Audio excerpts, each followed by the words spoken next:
This is Raymond for Vaping 360, hanging out with the one and only Javo. Javo, this is our first time talking on Vaping 360. Yes. I've interviewed you in the past many times before. We have a lot to talk about. You have some awesome prototypes, but first I wanted to talk to you about some 510 issues Yes. people have been having with the Reuleaux. I understand you wanted to clear some stuff up. I said my piece. I'll let you have at it. I will clear up as much as I can in a way. So I guess first things first is I'm just the designer. I only can do so much. So when it comes to the warranty issues, please contact those in power. That's not me.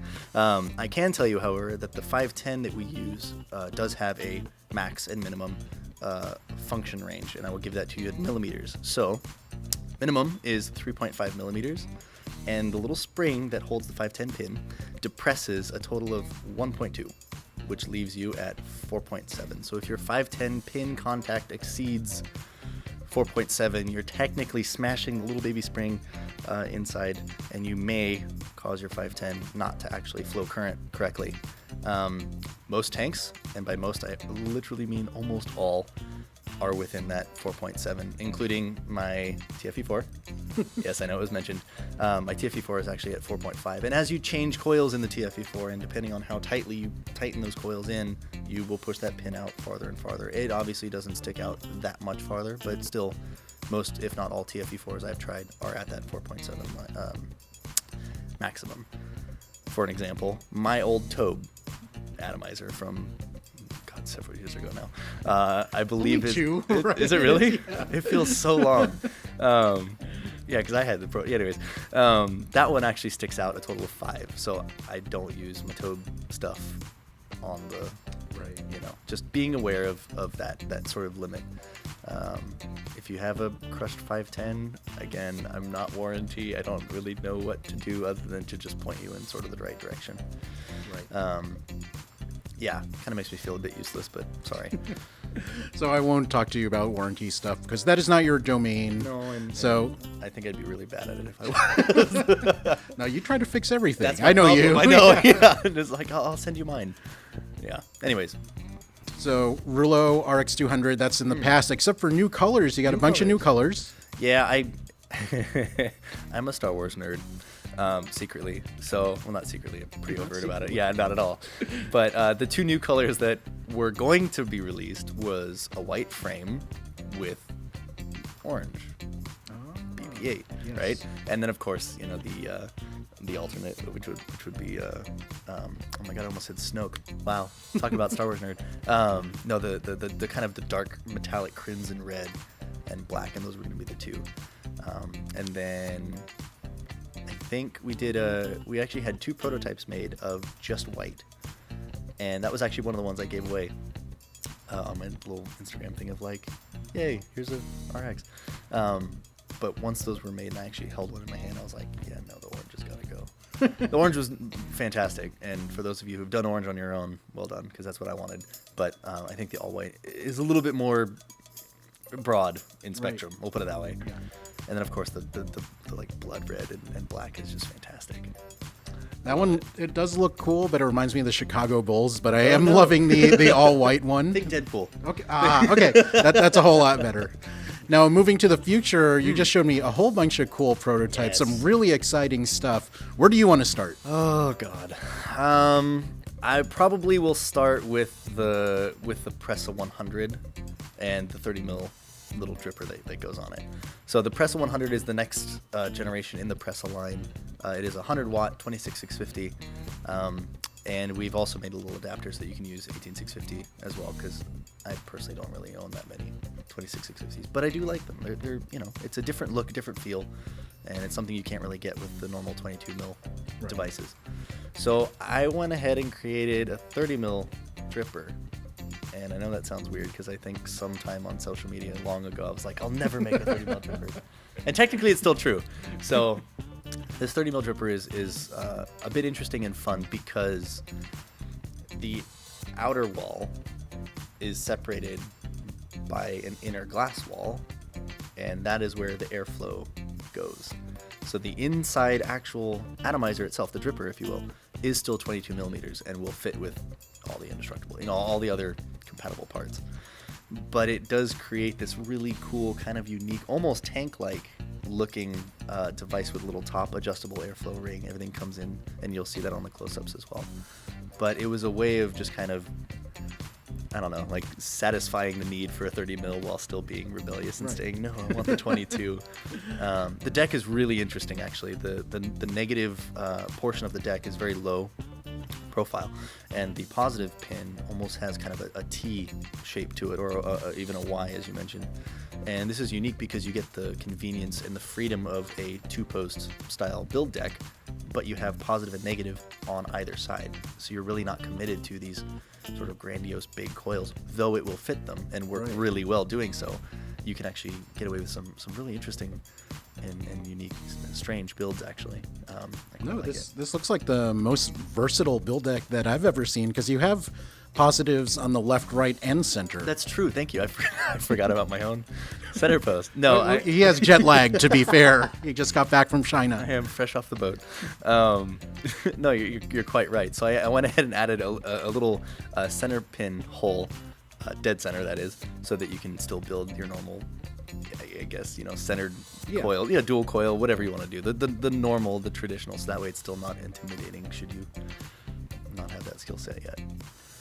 I think this product is super cool, but your tank is possibly even cooler. Yeah, maybe. It's fun. So this was something I wanted to build, and actually I've been working on for quite some time. It is a dripper Jenny tank. Dripper tank Jenny. It's none of those, but all of those. So it's really interesting. It's probably the most hybrided device, if that's not even a word.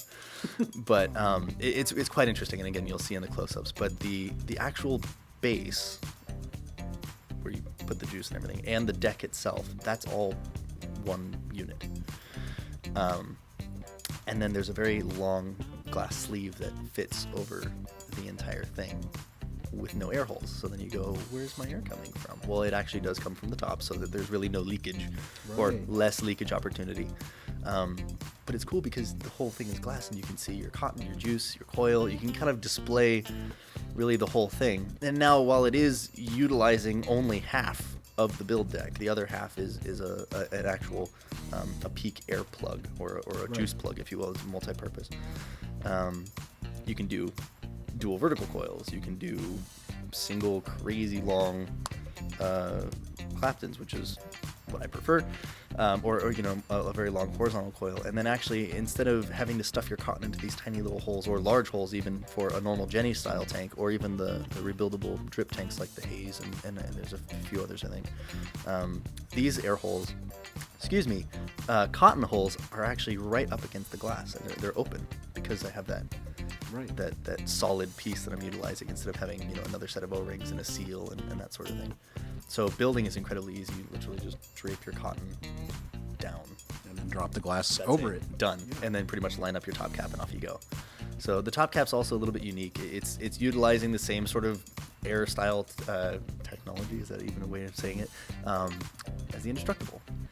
So you have the choice of closing off a certain amount of holes, but this time I've actually included another air ring for the top piece that has only a single airflow side. So you can choose now between a direct over the head, top down airflow, or on the back side, like I mentioned, that plug. Air is actually going into the plug and then hitting the coil at a horizontal angle, which is really kind of cool. And then that plug is attached to the top cap. So when you go to refill your tank, you literally pull the top cap off like you would do a dripper, fill your tank in a few seconds, and then put the cap back. It's quite nice, actually. Sounds like you thought of everything to make this super easy and convenient. I tried. I did. It was a way of getting reasonably good clouds, but while also having a little tank that I have quite a bit of freedom with and some seriously good flavor. Yeah, the chamber looks super small and concentrated, so in my head the flavor is awesome in this. Right, it is. It honestly is. And the flagship of this tank is going to be a very unique style coil that we will actually provide with the tank. I've never done this before. I don't know how much I can actually say. We don't even have a name for the coil yet. It's been developed some time now, actually, and this coil might seek its way into some tanks soon. We'll see. But the technology is quite cool. It is temperature control while still having the same function and purpose of a Clapton while not being a Clapton at all. Right. And all you guys are going to do a close-up of the coil, aren't you? It's a tubular design, so you get crazy surface area. Correct. Yeah, very, very large surface area, but the actual thickness of each of those sort of ribbons or bands is very thin, so there's no ramp-up time. So you get very good flavor, very good production, like you would do off of a Clapton, but at like 50 watts, 35 watts, 40 watts, some lower-end wattage. I'm apologizing in advance for this joke, but you just referred to them as ribbing, so is this ribbed for your pleasure? Yes, it is absolutely Yes. I had to say it. Ribboning, perhaps? Maybe I should rephrase a bit. No. And I'll take your joke a little bit further here. On the tank, I mentioned a solid clear glass sleeve. We're also going to include a slightly different glass sleeve that actually has a metal protective outside, which I don't have a sample to show you. And that tube will be ribbed for your little fingers, ribbed for your pleasure as well, to match the aesthetics of the coil. So very interesting stuff. So we're in mid-March right now. This interview isn't going to air for a while. So do we have an we have an estimate of when?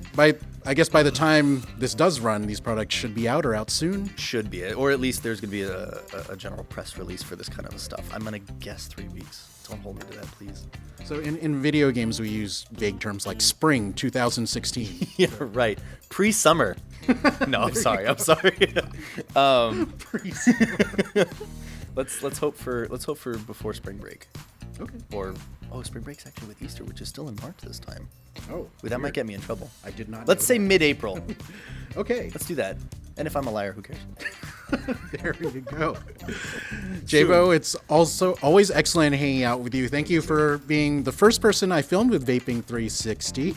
If you want to learn more about what Wismec is up to, go to the Wismec website. And for the best vaping reviews, guides, and features, go to vaping360.com, the home of vaping.